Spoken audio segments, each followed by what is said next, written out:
satu kapal yang telah berlayar selama puluhan tahun meninggalkan Italia dan kini menuju Indonesia. Namanya Giuseppe Garibaldi. Kapal yang dibangun pada era Perang Dingin ini pernah menjadi bagian penting dari kekuatan laut Italia, menjalankan berbagai misi internasional hingga mengoperasikan pesawat tempur dari atas geladaknya. Namun kini, perjalanan panjang itu memasuki babak baru. Setelah tiba di Indonesia, kapal ini direncanakan berganti nama menjadi KRI Gajah Mada dan diproyeksikan menjadi kapal induk pertama yang dimiliki dan dioperasikan Indonesia. Senin malam, 24 Agustus 2026, sekitar pukul 10 malam waktu Italia, Giuseppe Garibaldi resmi bertolak menuju Indonesia. Perjalanan ini diperkirakan memakan waktu beberapa pekan, dan kapal tersebut dijadwalkan tiba sekitar pertengahan hingga akhir September 2026.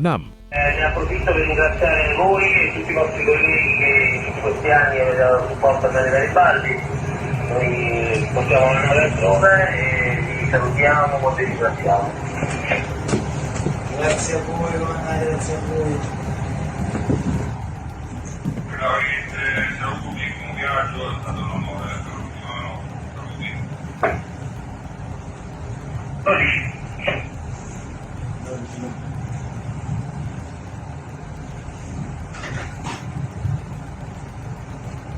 Yang Garibaldi jadi kapan datang Pak ya? Oh, insya Allah minggu ketiga September. Oh, Proses sudah. sudah nggak ada kendala berarti Pak ya? Alhamdulillah, semuanya sudah. Satgas sudah kita kirim kemarin itu 100. 100 Iya. ke Italia. Jadi nanti 100 tuh udah diawakin di Indonesia langsung Pak ya? Atau dibantu Mix. mereka? Oh mix. Mix. Jadi siap Pak. Masih banyak. Jadi sambil sambil pelayaran mereka juga. Terus habis itu sambil belajar Pak ya? Ya, makasih Pak. Rutenya pun tidak singkat. Garibaldi akan melintasi jalur strategis, termasuk terusan Suez dan kawasan Laut Merah sebelum melanjutkan pelayaran menuju Asia Tenggara. Namun, yang membuat pelayaran ini istimewa bukan hanya jaraknya. Sebab, ketika tiba di Indonesia dan proses serah terima selesai, kapal tersebut akan memasuki identitas baru sebagai KRI Gajah Mada. Nama yang diambil dari salah satu tokoh paling terkenal dalam sejarah Nusantara. Jauh sebelum dikaitkan dengan Indonesia, Giuseppe Garibaldi sudah memiliki sejarah panjang. Cikal bakalnya muncul pada dekade 1970-an. Saat itu, Angkatan Laut Italia membutuhkan sebuah platform yang mampu mengoperasikan pesawat dengan kemampuan vertikal atau short take-off and landing. Konsep ini memungkinkan pesawat beroperasi dari kapal tanpa membutuhkan landasan sepanjang yang digunakan pesawat konvensional. Italia kemudian memesan kapal ini pada 21 November 1977.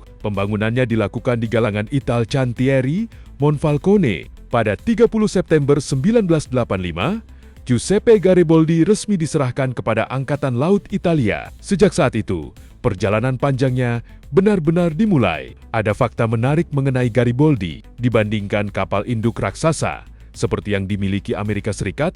Ukurannya memang terlihat jauh lebih kecil. Panjangnya sekitar 180 meter dengan bobot penuh sekitar 13.850 ton pada konfigurasi tertentu. Karena ukurannya yang relatif ringkas, Giuseppe Garibaldi pernah dikenal sebagai salah satu kapal induk terkecil di dunia. Kapal ini dirancang sebagai platform serbaguna yang menggabungkan kemampuan penerbangan, komando, pertahanan, hingga mendukung operasi pasukan. Di atas geladaknya, terdapat landasan penerbangan penuh dengan ski jump di bagian depan.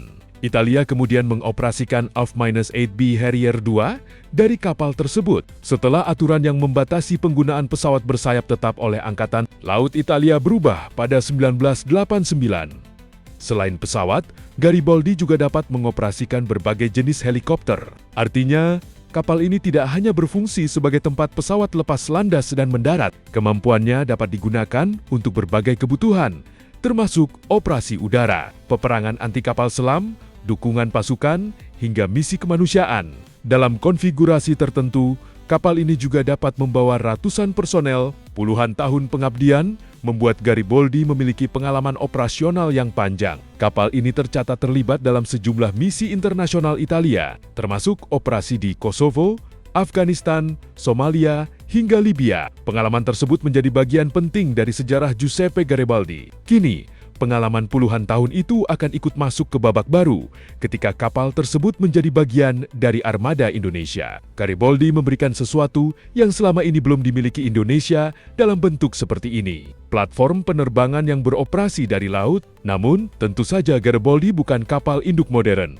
Dengan kemampuan seperti supercarrier Amerika Serikat, teknologinya berasal dari generasi yang berbeda. Sederhananya, Gariboldi bisa menjadi semacam sekolah terapung bagi pengembangan kemampuan penerbangan laut Indonesia. Dan proses belajar itu bahkan sudah dimulai sebelum kapal tiba di Indonesia. Sekitar 100 prajurit TNI Angkatan Laut telah berada di Italia untuk mengikuti pelatihan. Pada tahap awal, pengoperasian dilakukan dengan konsep joint crew, yaitu pengawakan gabungan antara personel TNI AL dan Angkatan Laut Italia. Setelah tiba di Indonesia, pengalihan pengawakan akan dilakukan secara bertahap. Jadi, yang berpindah bukan hanya sebuah kapal. Ada pengetahuan, prosedur, pengalaman teknis, dan kemampuan operasional yang juga harus ikut diwariskan. Menariknya, pergantian nama kapal ini juga membawa simbol sejarah. Giuseppe Gariboldi sendiri merupakan nama tokoh penting dalam sejarah penyatuan Italia. Sementara nama baru kapal ini, Gajah Mada, merujuk pada Mahapatih Majapahit, yang sangat dikenal dalam sejarah Nusantara. Giuseppe Gariboldi memang bukan kapal baru.